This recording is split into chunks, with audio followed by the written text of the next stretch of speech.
बच्चों, आज हम व्याकरण पुस्तक का पाठ 1 पढ़ेंगे।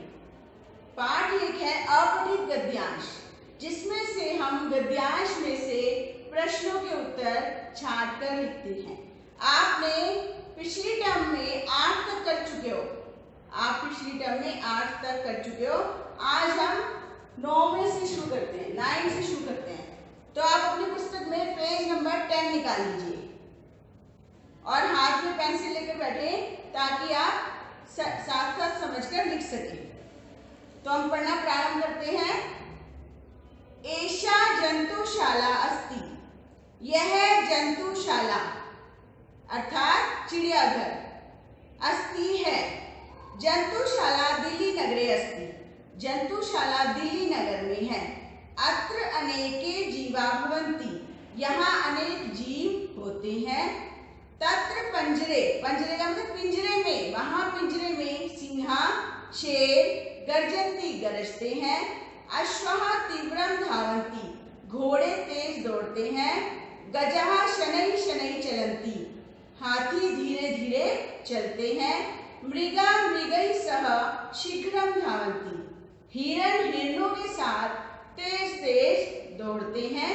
तत्र वानरः वृक्षेषु वृक्षेषु कूर्दन्ति, वहां बंदर पेड़ों पर कूदते हैं। तत्र अनेके खगा अपि सन्ति, वहां अनेक पक्षी भी हैं। मयूरः वृक्षस्य अधः नृत्यन्ति, मोर पेड़ के नीचे नाचते हैं।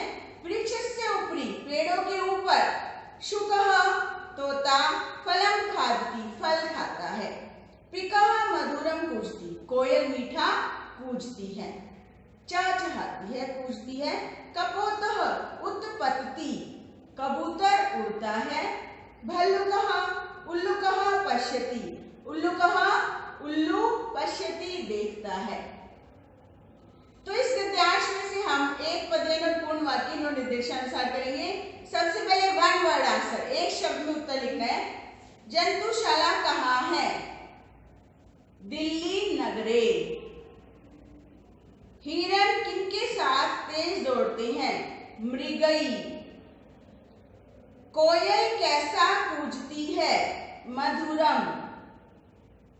गजा कथम चलन्ति, हाथी कैसे चलते हैं? शनैः शनैः। पूर्ण वाक्य, पूरे शब्द उत्तर, पूरे वाक्य में उत्तर लिखना है। मयूरः कुत्र नृत्यन्ति, तो ये वाली लाइन, मयूरः वृक्षस्य अधः नृत्यन्ति। अब हम करेंगे निर्देशानुसार। पंजरे, पंजरे में कौन सी विभक्ति है? तो यहाँ देखिए पंजरे, जैसे हम करते हैं बालके बालकयो बालकेषु, कौन सी है ये? सप्तमी विभक्ति। फिर उसके बाद है एषा जंतुशाला, इसमें विशेषण कौन सा है? हमने यहाँ लिखा एषा जंतुशाला, यह चिड़ियाघर, सार्वनामिक विशेषण। तो यहाँ पर एषा जो है वो विशेषण है और जंतुशाला विशेष्य है। तो यहाँ पर विशेषण पूछा गया तो क्या लिखेंगे? एषा। उसके बाद है उत्पत्ति, इसमें कौन सा उपसर्ग है? अभी आपने उपसर्ग का पाठ पढ़ा है तो आपको सबको याद होगा। उपसर्ग और धातु हमने अलग अलग किए थे, उत जमा पत, तो उत उपसर्ग है और पत धातु है, तो यहाँ पर उपसर्ग होगा उत। पश्यति में कौन सी धातु है? पश्यति में धातु है दृश्य। अब अगला देखिए नंबर 10। भारतम अस्माकं मातृभूमि, भारत हमारी मातृभूमि है। भारतम अस्मान् प्राणैरपि प्रियम, भारत हमें प्राणों से भी ज्यादा प्रिय है। वयम अत्र उषित्वा, हम यहाँ रहकर जीवनस्य सर्वं सुखम प्राप्नुमः, जीवन के सारे सुख प्राप्त करते हैं। अत्र अनेके जनाः भेदभावं विस्मृत्य, यहाँ पर अनेक लोग भेदभाव को भूलकर, ईर्ष्या द्वेष छोटा बड़ा ये सब भूल जाते हैं। परस्परम आपस में, मातृ भ्रातृवत् भाई की तरह मिलजुल कर, व्यवहरन्ति व्यवहार करते हैं। एषः देशः, यह देश संसारस्य सर्वश्रेष्ठः अस्ति, संसार का सबसे अच्छा है। अत्र षट् ऋतवः यहाँ 6 ऋतुएं होती हैं। अत्र अनेकानि दर्शनीय स्थानानि सन्ति। यहाँ पर अनेक दर्शनीय स्थान, देखने योग्य स्थान हैं। लक्ष्मण झूला, ऋषिकेशः, हरिद्वारम, प्रयागः, वाराणसी च एतानि प्रधानानि तीर्थस्थानि सन्ति। लक्ष्मण झूला ऋषिकेश में, हरिद्वार, प्रयाग और वाराणसी, ये हमारे खास तीर्थ स्थान हैं। जनः काश्मीरम, लोग कश्मीर को भूतले, इस धरती पर स्वर्गम कथयन्ति, स्वर्ग मानते हैं। वयं भारते वसामः, हम सब भारत में रहते हैं। मतलब हम सबको गर्व है कि हम ऐसे देश के वासी हैं। अब हम एक पदेन करेंगे, वन वर्ड आंसर। वयं कुत्र वसामः, हम कहाँ रहते हैं? भारत देशे, भारत देश में। भारते कति ऋतवः भवन्ति, भारत में कितनी ऋतुएं होती हैं? षट ऋतुएं होती हैं।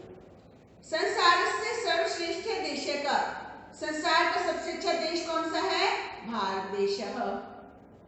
के काश्मीरम भूतले स्वर्गम कथयन्ति, कौन कश्मीर को धरती का स्वर्ग कहते हैं? जनाः, लोग कहते हैं। पूर्ण वाक्य में उत्तर लिखेंगे, भारते कानि तीर्थ स्थानानि सन्ति, भारत में कानि, कौन कौन से कितने तीर्थ स्थान हैं? तो हम यहाँ पर लिखेंगे भारते अनेकानि तीर्थ स्थानानि, कौन कौन से हैं? लक्ष्मण झूला, ऋषिकेश, हरिद्वारम, प्रयागः, वाराणसी च प्रधानानि तीर्थस्थानि सन्ति। अब है निर्देशानुसारम। प्राणई, प्राणई में कौन सी विभक्ति है? ये देखिए मैंने यहाँ पर लिखा प्राणई। जैसे हमने छात्र के शब्द रूप करे हैं या बालक के शब्द रूप किए हैं, बालकेन, बालकाभ्याम, बालकई। ठीक है, छात्रेन, छात्राभ्याम, छात्रई। तो कौन सी विभक्ति में आता है ये? तृतीया। उसके बाद देखिए उषित्वा, कौन सी धातु है? अभी ये धातु आपने पढ़ी नहीं है, इसलिए आपको इसको वैसे ही ध्यान रखना पड़ेगा। इसमें वस धातु है। वस का मतलब रहना और उषित्वा का मतलब रहकर। विस्मृत्य, इसमें कौन सा प्रत्यय? प्रत्यय होते हैं जो अक्षर के बाद में जुड़ते हैं। जब हमने उपसर्ग वाला पाठ पढ़ाया था तो आपको प्रत्ययों के बारे में भी बताया था। प्रत्यय है इसमें ल्यप प्रत्यय। ल्यप प्रत्यय में य लास्ट में आ जाता है। कथयन्ति, क्रियापद का कर्तृपद क्या है? ये जो हमने लास्ट वाली लाइन लिखी है, देखिए सेकेंड लास्ट लाइन, जनः काश्मीरम भूतले स्वर्गम कथयन्ति, ये वाली लाइन। तो इसमें कर्ता, कर्ता है कर्तृपद और क्रिया है ये क्रियापद। तो कथयन्ति शब्द का कर्ता कौन सा है? कौन कहते हैं कि धरती का स्वर्ग है कश्मीर? कौन कहते हैं? जनाः। तो जनाः यहाँ पर क्या है? कर्तृपद। तो हम यहाँ पर लिख देंगे जनाः। गद्यांश नंबर 11। वर्षा कालः अतीव सुखकर भवति, वर्षा का समय बड़ा सुखकर होता है, सुख देने वाला। यदा वर्षा भवति तदा कृषकाः प्रसीदन्ति, जब वर्षा होती है तो तब किसान प्रसन्न होते हैं। ते कृषि कार्यं कुर्वन्ति, वे खेती का काम करते हैं। अस्मिन् काले आकाशे कृष्णमेघाः भवन्ति, इस समय आकाश में काले मेघ होते हैं। यदा मेघा गर्जन्ति, जब मेघ गरजते हैं तब मोर मयूराः नृत्यन्ति, तब मोर नाचते हैं। जना आकाशे कृष्णमेघान् दृष्ट्वा प्रसीदन्ति, लोग आकाश में काले मेघों को देखकर प्रसन्न होते हैं। सरोवराः जलपूर्णाः भवन्ति, तालाब जल से भर जाते हैं। सरोवरे रक्त कमलानि विकसन्ति, तालाब में लाल कमल खिलते हैं। नभः मेघाच्छनः भवति, बादल मेघों से ढक जाता है। मेघाच्छनः नभः जनानां मनो हरति, बादलों से ढका आकाश लोगों के मन को हरता है। जना आत्पत्रम धारयन्ति, लोग छाता धारण करते हैं। बालका बालिका च करगद नौका जले तारयन्ति, लड़के और लड़कियां कागज की नौका पानी में तैराते हैं। मंडूका सरोवरेषु तटरायनम कुर्वन्ति, मेंढक तालाबों में टटर करते हैं। सरोवरा जल पूर्णा प्रवाह पूर्णाश्च भवन्ति, सरोवर जल से पूर्ण और प्रवाह पूर्ण हो जाते हैं। एक पदेन उत्तरत्, एक शब्द में उत्तर दीजिए। वर्षा काल कैसा होता है? सुखकरः। कौन खेती का काम करते हैं? कृषकाः। बादलों से ढका आकाश किसके मन को हरता है? जनानाम्। लोग किसको देखकर, किनको देखकर प्रसन्न होते हैं? कृष्ण मेघान। पूर्ण वाक्य में उत्तर है किसान कब प्रसन्न होते हैं? यदा वर्षा भवति तदा कृषकाः प्रसीदन्ति। जब वर्षा होती है तब किसान प्रसन्न होते हैं। अगला है निर्देशानुसारम। निर्देश के अनुसार उत्तर दीजिए। जल पूर्णः इति विशेषण पदस्य किम विशेष्य पदम अत्र अस्ति। जल पूर्णः विशेषण के साथ क्या विशेष्य है? जल से भरे हुए क्या है? सरोवराः तालाब। तारयन्ति इस पद में कौन सी धातु है? त्रिधातु। दृष्टवा में कौन सा प्रत्यय? प्रत्यय जो शब्द के पीछे जुड़ता है, तो यहाँ पर कत्वा, त्वा जुड़ा है, कत्वा प्रत्यय। प्रसीदन्ति क्रियापद का कर्तृपद यहाँ कौन सा प्रयुक्त हुआ है? प्रसन्न होते हैं। कौन प्रसन्न होते हैं? तो कर्ता कौन है यहाँ पर? कृषकाः, किसान। अब हम अगला 12वां पढ़ते हैं गद्यांश। ध्यान से समझिए। एकस्मिन् एक नदी तटे। नदी के तट, तट का मतलब किनारा। एक नदी के किनारे पर एक जम्बू वृक्ष आसीत्। जामुन का पेड़ था। तस्य शाखायाम उसकी शाखा में, यानी शाखाओं पर, टहनियों पर एक वानरः एक बंदर वस्ती सम रहता था। पास्ट टेंस में है। वस्ती होगा तो रहता है, और वस्ती सम होता है तो पास्ट टेंस हो जाता है रहता था। भूतकाल में हो गया ये। स नित्यम वह हर रोज पक्वानी मधुरानी जम्बू फलानी खाती सम। पके हुए मधुरानी मीठे जम्बू फलानी जामुन के फल खाता था। एकदा एकः मकरः एक बार एक मगरमच्छ नदी तटे आगच्छत नदी के किनारे पर आया। वानरः तस्मै बंदर ने, तस्मै चतुर्थी विभक्ति का प्रयोग हुआ यहाँ पर। बंदर ने उसके लिए पक्वानी जम्बू फलानी अयच्छत पके हुए जामुन के फल दिए। शनै शनै धीरे धीरे तौ वे दोनों घनिष्ठे मित्रे अभवताम पक्के दोस्त बन गए। अब यहाँ पर एक पदेन लिखेंगे। जम्बू वृक्ष जामुन का पेड़ कहाँ था? नदी तटे। वृक्ष की शाखा पर कौन रहता था? वानरः। बंदर कीदृशानि कैसे फल, जम्बू के फल यानी जामुन के फल खाता था। मधुरानी मीठे। नदी तटे नदी के किनारे पर कौन आया? मकरः मगरमच्छ। पूर्ण वाक्य। वानरः कस्मै पक्वानी जम्बू फलानी अयच्छत बंदर ने किसके लिए पके हुए जम्बू जामुन के फल दिए।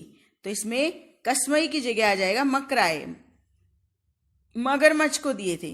वानरः मकराए पक्वानी जम्बू फलानी अयच्छत। उसके बाद है निर्देशानुसार। निर्देश के अनुसार उत्तर लिखिए। तो यहाँ पर है पहला, पक्वानी जम्बू फलानी इस पद में कौन सा विशेषण है?